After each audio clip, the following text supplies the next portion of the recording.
Hi, I'm Graham and welcome back to Man vs Film. This is a list of 10 movies that you can watch right now on Netflix US for the month of October 2017. So let's get started. Number 10 is Jaws 1 to 4. A great white shark arrives on the shores of a beach resort and wreaks havoc with bloody attacks on swimmers and holidaymakers. Everybody's probably seen Jaws. It's a terrific movie. It's one of these exciting thrillers that you can always stick on, you're always engrossed and always find it fascinating.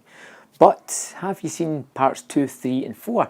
They're not as good, but they still have some enjoyment in them. Whether it be the one that's set in a SeaWorld type park, or the one where the shark hunts the Brody family down to Hawaii to try and act its revenge. They're a series of fun movies, and you know what, I just love the Jaws series. It's not great, first one is, but I think they're definitely worth checking out. Number 9 is Pulp Fiction. The lives of two mob hitmen, a boxer, a gangster's wife and a pair of diner bandits interweave in 4 tales of violence and redemption. Quentin Tarantino really made a stamp with Pulp Fiction, and as usual I always try to include one of his movies on my list if I can. Pulp Fiction is a movie that I hadn't seen in years, and sticking it back on, you realise how fantastic it is. It's just well constructed with really interesting characters having really interesting conversations, and it's punctuated by these horrific scenes. If you've never seen Pulp Fiction, I think it's a movie that is necessary in your movie watching career. Number 8 is Fracture. An attorney intent on climbing the career ladder towards success finds an unlikely opponent in a manipulative criminal he is trying to prosecute. This movie stars Anthony Hopkins and Ryan Gosling, and it's such a low toned down thriller that these guys really make it. They make it because of their acting performances. They have so much going on behind the eyes, you're never sure which character is the upper hand in which situation and who is going to win out. It's a really smart script, it is a really interesting thriller, it's got a good mystery at the heart of it as whether somebody did something or not, or whether they're going to get away with it or not if they did indeed do it. It's one of these kind of fun movies. It's not something you're going to rewatch, but if you haven't seen it before, it's a really fun tight thriller. Number 7 is Gone Baby Gone. 2 Boston area private detectives investigate a little girl's kidnapping, which ultimately turns into a crisis both professionally and personally. Ben Affleck's directing debut. I really like it. It stars Casey Affleck and Michelle Monaghan, but it's a hard one to recommend because it's not a happy, cheery movie. It is something that is atrocious. It's something that's really bad that happens to this girl. The ending's kind of bleak as well and unfulfilling, but it's more about these characters, the breakdown of a relationship throughout this investigation and the hunt for this little girl, and how everybody seems to be so kind of blasé about it and not as bothered as this detective. It's got some really good performances and it's really affecting, and it's a movie that stayed with me long after seeing it. Number 6 on my list is Goon. Labelled an outcast by his brainy family, a bouncer overcomes long odds to lead a team of underperforming misfits to semi-pro hockey glory. It's been a long while since a movie really turned its tide on me. I hated the movie when I first saw it, and now I'm kind of grown to really appreciate it for what it is. There's still some things that really bug me about the movie, but the good heart that Doug has and the way he rallies this team around creating a family, the family that he always wants in this team sport, I'm kind of liking more and more. It's got all these violent scenes that are kind of overly bloody, but they fit the city ethos of the movie. You know, it can be sweet one minute and then ultra violent the next.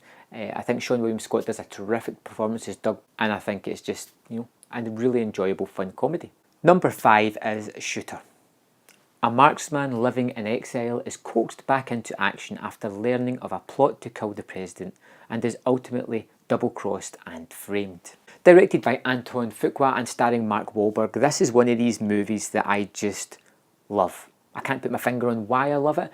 I just find it super entertaining. The plot is interesting enough. It's got some terrific action. Mark Wahlberg is pretty fun, and it's one of these movies that whenever I stumble across it on TV, I can't help but just watch it. And every now and again I just throw it on Netflix as well, check it out as well. It's just enjoyable, pure joy for me.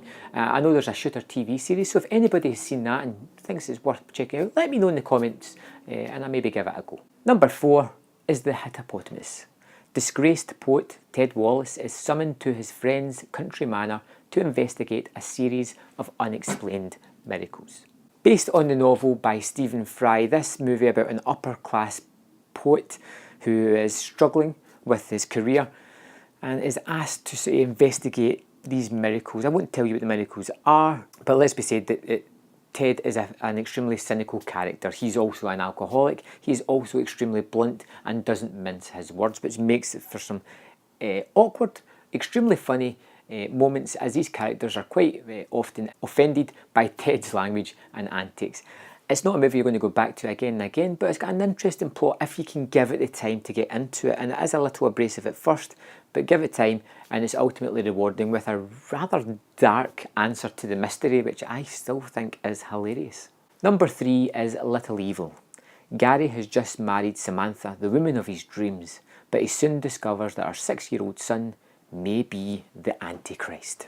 This is a Netflix original movie, and it was one that I didn't really love when I watched it. It's by the director of Tucker and Dale versus Evil, and I kind of think about it now, I want to rewatch it.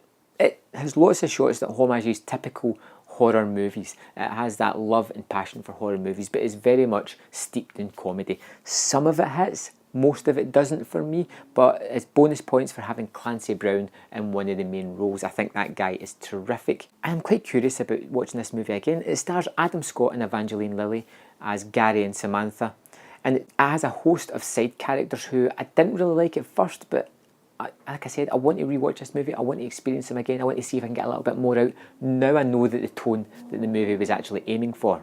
Number 2 on my list is Deep Blue Sea. Searching for a cure to Alzheimer's, a group of scientists in an isolated research facility become the prey as a trio of intelligent sharks fight back. Yeah, it seems to be Shark Month for me here. It's another shark movie. I really like Deep Blue Sea. It is by no means a great movie, but it is extremely fun. It stars Samuel L. Jackson, Saffron Burrows, Thomas Jane, LL Cool J. It's got some other people in it as well. And it's basically scientists run amok. They have created super smart sharks, which are faster, bigger, stronger than typical sharks as well. They think this is a great idea, and there is some bloody scenes as these sharks, who are, like we said, fairly intelligent, start to sink this research facility so they can get to their food, which they are toying with as well. It's got some fun moments. It's got some a nice character work in it as well. You've got Samuel L. Jackson as the main character in this, the guy that's going to save the day. Thomas Jane's there. Saffron Burrows is quite good. LL Cool J is more of the kind of comic foil, and he does a particularly good job at doing that as well. It's got some dodgy CGI that doesn't hold up as well as it did in the late 90s when this came out, but I can forgive it for that because it kind of adds to the charm of the movie. This is what happened to Jaws 20 odd years in the future. Add in some CGI and take away some characterisation. It's one of these movies that I just love, and if you haven't seen it and you're kind of wanting your shark fix, definitely check out Deep Blue Sea. And number 1 for the month of October 2017 is Gerald's Game. While trying to spice up their marriage in a remote lake house, Jessie must fight to survive when her husband dies unexpectedly, leaving her handcuffed to their bed frame. This is based on a Stephen King novel. It's a novel that I've loved for years. I've read it a couple of times. I think it's terrifically pulpy, and I was curious about how they were going to do it. And let's say Mike Flanagan has knocked it out the park.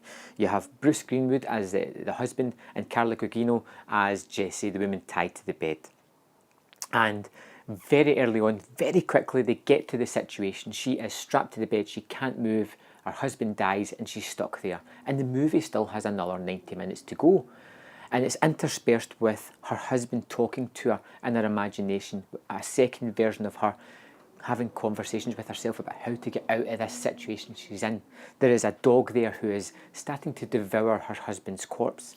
She is lost. She knows nobody's going to be there for a few days, and she is just trying to survive. It is thrilling, exciting, edge of the seat stuff that I absolutely loved. I think it's a terrific movie and one that you should definitely check out. So that's a top 10 for October 2017. I hope you find something there that you're going to enjoy or something you can check out. If you think I've missed something or I should have put something on my list, drop a note in the comment box below and I'll see if I can check it out and maybe put it on next month's list. Thanks for watching, and I'll see you next time on Man vs Film.